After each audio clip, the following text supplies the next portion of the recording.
Contained in a statement signed by the force's public relations officer ACP Muyiwa Adejobi, where he wanted the public to exercise caution when approached by officers or individuals claiming connections with the IGP or any senior police officer for the purpose of exploitation. Adejobi then provided phone contacts where the public could lodge formal complaints against errant police officers. And mother of the former queen of the Oni of Ife, Fumilayo Ogunsheyi, has disclosed the excruciating experience of her daughter Naomi Silekunola after the stampede that claimed the lives of 35 children in Ibadan. She disclosed that her daughter is on hunger strike at the Agodi Correctional Facility in Ibadan. Naomi was sent to the facility after a chief magistrate's court sitting in Iyaganku, Ibadan ordered that she and others should be remanded over the deadly stampede which occurred on December 18th at the Christmas Fun Fair in Ibadan. Speaking in an interview, Ogunsheyi explained her daughter's condition the last time she visited, noting that she was not feeling fine. She further stressed that the Queen loves and helps children and is still in pain that those children lost their lives because her intentions were pure. Ogunsheyi recently made a video posted on social media where she begged Nigerians for help in securing her daughter's release from prison, as she noted that her daughter has emaciated in the custodial facility and has refused to eat. Meanwhile, human rights lawyer Femi Falana has said that the Nigerian police force should be held accountable for the death of Nigerians during recent food stampedes in Oyo, Abuja, and Anambra State. He made this statement while delivering a public lecture in memory of the late former Ondo State Governor Oluwarotimi Akeredolu in Akure, the state capital. The senior lawyer stated that the police had failed to fulfill their constitutional duties, leading to the death and injuries, and described the casualties as unacceptable. Falana called on the government to compensate the families of those who lost loved ones due to these failures. And the sector commander of the Federal Road Safety Corps FRSC Anambra State Corps Commander Joyce Alexander has paid a call His Royal Highness or Royal Majesty Igwe Alfred Achebe. In a statement by the Sector Public Education Officer, FRSC Anambra State Command, Margaret Onabe, the sector commander emphasized the FRSC's mission to reducing road traffic crashes and create a safe motoring environment. As she expressed her gratitude, Alexander said collaboration with critical stakeholders and public enlightenment a key element to ensuring safer roads, especially during the festive season. And the federal government has said that it will conduct a thorough investigation into the accidental bombing that killed 10 people in Gidambisa and Runtua villages of Silame local government area in Sokoto State on Christmas Day. Minister of State Defense Bello Matawale gave the assurance during a condolence visit to the Sokoto State Governor Ahmed Aliyu.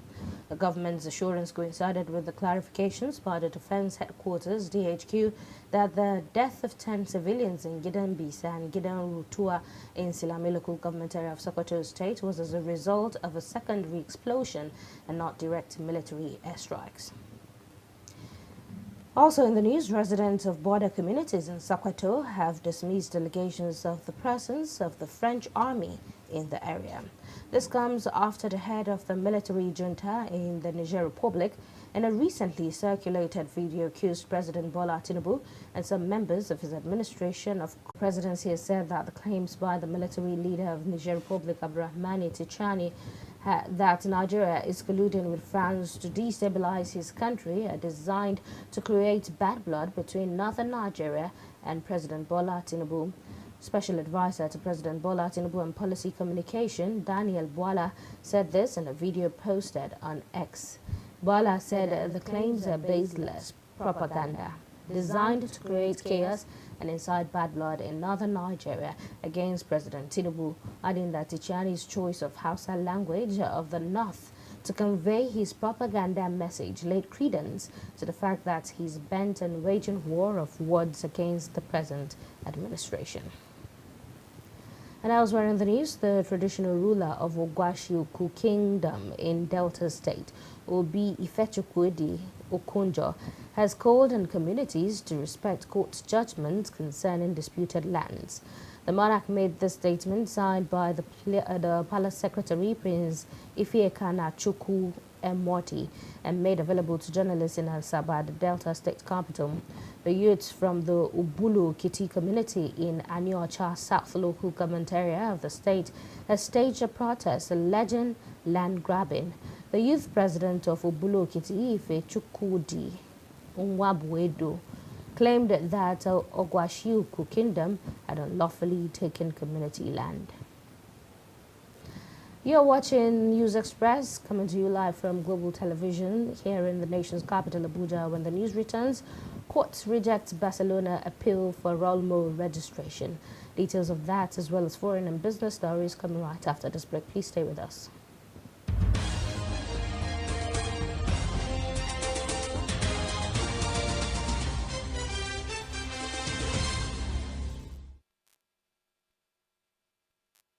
Welcome back and thank you for staying tuned. If you're just joining, it is News Express on Global Television here in the nation's capital, Abuja. Now in business news, Nigeria's imported food inflation surged to 42.29% in November 2024. This was made known by the Consumer Price Index reports released by the National Bureau of Statistics, NBS. According to the reports, this represents a significant rise from 23.74% recorded in November 2023, marking an 18.55% point year-on-year increase. On a month-on-month basis, the inflation rate increased from 40.96% in October 2024, a 1.33% point rise in just 1 month, which highlights the relentless upward trajectory of imported food inflation throughout 2024, which began 20th inauguration if it is not sold by its Chinese owner, ByteDance.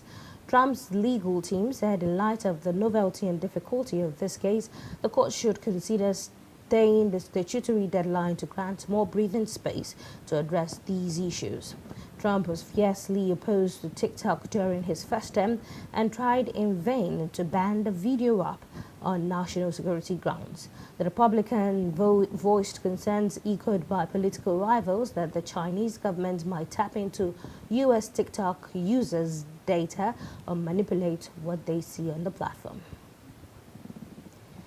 And authorities have said that the death toll after a bridge collapsed in northern Brazil has increased to 10. The Juscelino Kubitschek de Oliveira Bridge, which connects the state of Maranhão and Tocantins, collapsed on Sunday, sending vehicles and the occupants plunging into the water below. The Brazilian Navy had been conducting rescues in the area, finding an additional body 6 kilometers, 3.7 miles from the accident site, and a second victim in the Tocantins River. More than 70 rescuers continued the search nearly a week after the collapse, using a hyperbaric chamber to allow divers to search depths of more than 30 meters, 100 feet. And senior members of Canada's cabinet held talks with U.S. President-elect Donald Trump's nominees to lead the Department of Commerce and the Interior as Ottawa works to hold off the threat of punishing tariffs. Canada's newly appointed Finance Minister Dominic LeBlanc and Foreign Minister Melanie Joly met with Howard Lake's Trump's Commerce Secretary nominee, who will also lead the country's tariff and trade agenda. Interior Secretary nominee Doug Burgum was also at the meeting held at Trump's Mar-a-Lago estate in Florida. LeBlanc's spokesman, Jean-Sébastien Comeau, who confirmed that the participants described the talks as positive and productive. And now to the world of sports. A UK publication report that English Premier League giant Arsenal have identified Nigerian international Samuel Chukwueze as a potential replacement for injured England international Bukayo Saka. Saka suffered a hamstring injury in Arsenal's 5-1 win over Crystal Palace and is expected to be out of action for a significant period. Saka could now be absent for around 2 months, though the report notes that the England star would have required surgery had he torn his hamstring from the bone. And a court has rejected Barcelona's appeal for the precautionary registration of Dani Olmo for the rest of the season. This means that the Spain international may not play for the club from January 1st. 26-year-old attacking midfielder Olmo was signed from German side RB Leipzig for a reported 60 million euros, equivalent to 51 million pounds, in August, but was registered only for the first half of the season as Barcelona could not meet La Liga's wage cap restrictions. La Liga welcomed the court's decision to reject the club's appeal. And in tennis, Nick Kyrgios has slashed out at what he believes is the lenient treatment of world tennis #1 Italian Jannik Sinner for a failed drug test and said integrity in the sport was awful. Sinner twice tested positive for the banned steroid cluster ball in March. However, the International Tennis Integrity Agency (ITIA) accepted his argument that the steroid entered his system due to contamination from his physiotherapist and opted not to suspend him. The World Anti-Doping Agency subsequently appealed the decision at the Court of Arbitration for Sport with a verdict pending. Kyrgios has been scratching about the ITIA's decision in the past and did not hold back in a press conference ahead of his return to the game at the Brisbane International after an 18-month injury layoff. And now to end Global Television News Express, here is a summary of our top stories. You heard that a fire incident at the Masaka market in the Karu local government area of Nasarawa State has left many traders counting their losses. And the Nigerian police force has advised members of the public to report any misconduct by police officers to their superiors. In business news, we told you that the Niger Delta Development Commission, NDDC, has promised to galvanize the Niger Delta Chambers of Commerce, Industry, Trade, Mines and Agriculture with 30 billion naira counterpart fund for the development of young entrepreneurs. On the foreign scene, you heard senior members of Canada's cabinet held talks with U.S. President-elect Donald Trump's nominees to lead the Department of Commerce and the Interior as Ottawa works to hold off the threat of punishing tariffs. And in sports, Nick Kyrgios has lashed out at what he believes is the lenient treatment of world tennis #1 Italian Jannik Sinner for a failed drug test and said integrity in the sport was awful. And that's all we have for you on Global Television News Express. A quick reminder that Global Television is on DSTV channel 365, on StarTimes channel 276, and free-to-air on Nigecomsat. Kindly follow us across all social media platforms now showing on your screen using at Global Television at Global TV NG. I am Amina Jibril. Thank you for watching and have a good evening.